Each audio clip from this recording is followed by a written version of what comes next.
Hello friends, સ્વાગત છે આપનું મારા રસોડાના કાઠિયાવાડી સ્વાદમાં.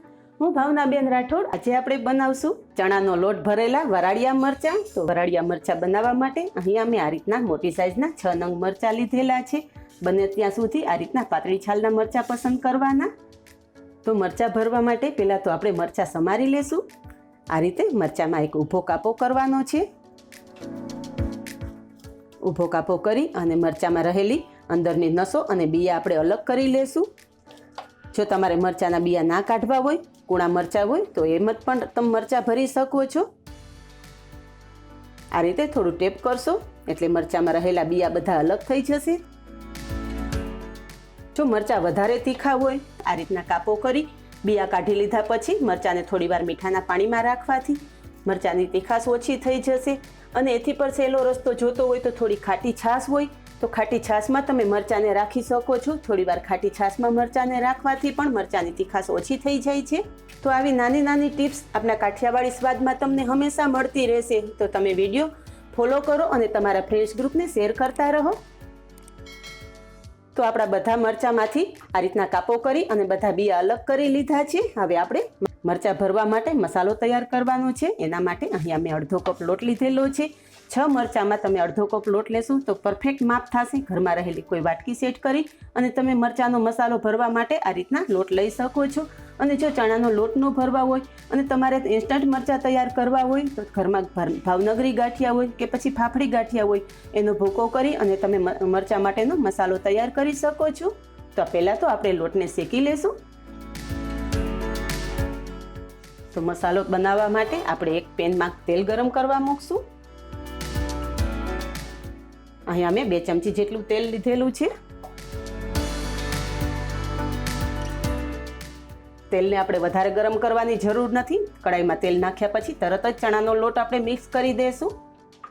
અને ગેસની ફ્લેમ બિલકુલ ધીમી રાખીને જ ચણાનો લોટ શેકવાનો છે. ચણાનો લોટને બળતા જરાય વાર નથી લાગતી, તરત જ બ્રાઉન કલર થઈ જાય છે. એટલે એકદમ ધીમો ગેસ રાખીને પછી જ આપણે ચણાનો લોટ શેકવાનો છે.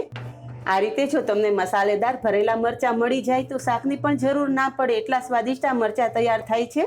આ રીતના પ્રેસ કરતાં આપણે ચણાનો લોટને બધા રહેલા ગઠ્ઠા દૂર કરી લેશું અને શેકી લેશું. ચણાનો લોટ જેમ શેકાઈ જશે એમ એકદમ હળવો થવા માંડશે. તમે જોઈ શકો છો કે એકદમ છૂટો છૂટો થવા લાગ્યો છે. ચણાનો લોટ શેકાય એટલે આ રીતના છૂટો થઈ જશે. હવે આપણે ચણાનો લોટ શેકાય છે ત્યાં એમાં થોડા મસાલા કરી લેશું.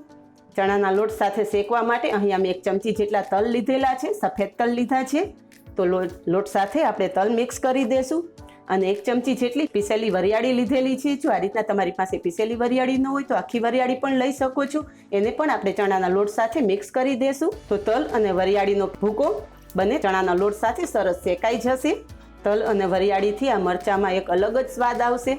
અને આ રીતે વરિયાળી ચણાના લોટ સાથે શેકાતા સુગંધ પણ ખૂબ જ સરસ આવે છે.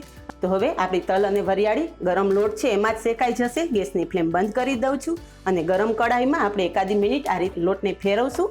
1 ચમચો કસૂરી મેથી નાખું છું. આ આપણા મરચાંનું સિક્રેટ ઇન્ગ્રીડિયન્ટ્સ છે. જો તમારી પાસે કસૂરી મેથી ન હોય તો તમે લીલી મેથી, તાજી મેથી જે અત્યારે આવે છે, તાજી મેથીના 15 થી 20 પાન જ નાખવાના, વધારે પાન નહીં નાખવાના. 15 થી 20 પાન બારીક સમારી અને તમે મરચાંના લોટ સાથે મિક્સ કરી શકો છો. તો કસૂરી મેથી પણ આપણે શેકેલા લોટ સાથે મિક્સ કરી દઈશું. શેકેલો લોટ આપણે એક પ્લેટમાં કાઢી લેશું. મસાલા કરી લેશું. અડધી ચમચી હળદર, 1 ચમચી લાલ મરચું પાવડર. લાલ મરચું પાવડર નાખવો બિલકુલ ઓપ્શનલ છે. જો તીખા મરચાં હોય તો તમે લાલ મરચું પાવડર સ્કીપ કરી શકો છો. 1 ચમચી ધાણા જીરું, સ્વાદ પ્રમાણે મીઠું, 1 ચમચી ગરમ મસાલો, 1 ચમચી જેટલો લીંબુનો રસ નાખશું. અડધી ચમચી ગોળ નાખું છું. ગોળની જગ્યાએ તમે ખાંડ પણ નાખી શકો છો, પણ લીંબુ અને ગોળનું કોમ્બિનેશન વધારે સરસ લાગશે. તો બને ત્યાં સુધી ગોળનો ઉપયોગ કરવો. હવે બધો મસાલો એક વખત હાથેથી ચોળી અને મિક્સ કરી લેશું. જો આ તૈયાર થયેલો મસાલો તમારે સ્ટોર કરવો હોય તો તમે લીંબુ અને ગોળ પાછળથી ઉમેરી શકો છો. અને આ મસાલો તમે 15 થી 20 દિવસ સુધી ઉપયોગમાં લઈ શકો છો. જ્યારે પણ તમારે ઇન્સ્ટન્ટ મરચાં બનાવવા હોય તો તમે આ મસાલાનો ઉપયોગ કરી અને આ મરચાં તૈયાર કરી શકો છો. અને આ મસાલો તમે ભરેલા શાકમાં પણ ઉપયોગમાં લઈ શકો છો. તો છે ને આ કામની ટિપ્સ. હવે તૈયાર થયેલો મસાલો કાપો કરીને રાખેલા મરચાંમાં ભરી લેશું.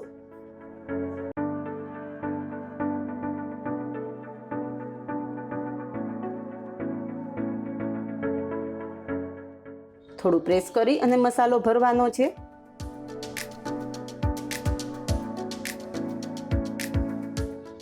તો આ રીતે આપણે બધા મરચાં ભરી લેશું.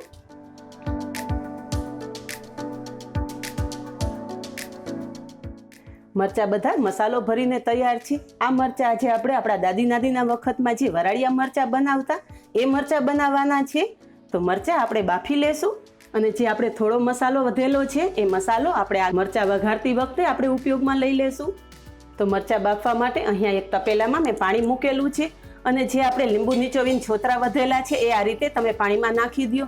તો એલ્યુમિનિયમનું વાસણ ક્યારેય કાળું નહીં બને. અને કુકરમાં પણ તમે જ્યારે દાળ ભાત મૂકો કે કોઈ પણ વસ્તુ આ રીતે બાફવા માટે મૂકો તો કુકરમાં પણ વધેલા લીંબુના છોતરા આ રીતે નાખી દેવાના, જેથી કુકર પણ બિલકુલ કાળું નહીં પડે.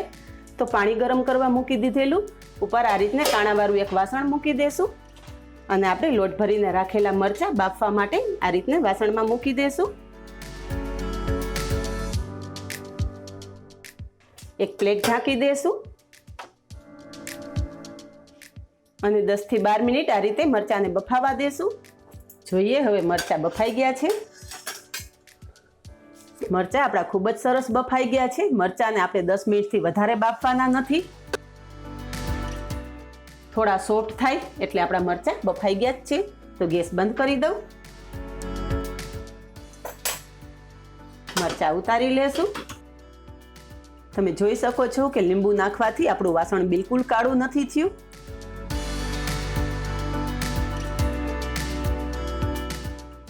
વઘાર કરશું. મરચાં વઘારવા માટે કડાઈમાં 2 ચમચી જેટલું તેલ મૂકેલું છે. તેલ ગરમ થતાં તેલમાં આપણે અડધી ચમચી રાઈ નાખશું, અડધી ચમચી મેથી નાખશું. આ રીતે તમે મરચાં ગમે ત્યારે બનાવો, મરચાંમાં તમે રાઈ મેથીનો વઘાર કરો, ખૂબ જ સરસ મરચાંનો સ્વાદ આવશે. અને મરચાં તો શું, તમે કોઈ પણ સંભારો બનાવો, સંભારામાં રાઈ મેથીનો ઉપયોગ ચોક્કસ કરો. રાઈ મેથીથી મરચાંનો સ્વાદ 100 ગણો વધી જાય છે, કે કોઈ પણ સંભારાનો સ્વાદ પણ ખૂબ જ સરસ આવે છે.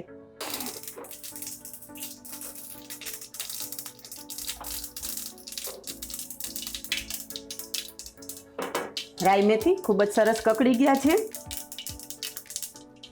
હિંગ નાખશું. નાખ્યા પછી બાફેલા મરચાં છે એ બધા મરચાં આપણે તેલમાં મિક્સ કરી દઈશું.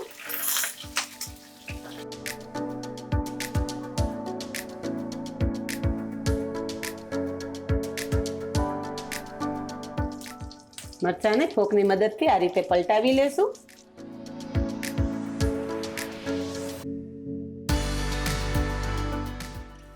જે આપણો મસાલો વધેલો છે એ મરચાં સાથે મિક્સ કરી દેશું.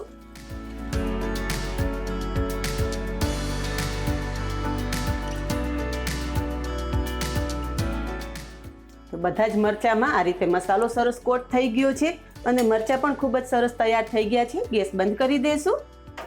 મરચાં સર્વ કરશું.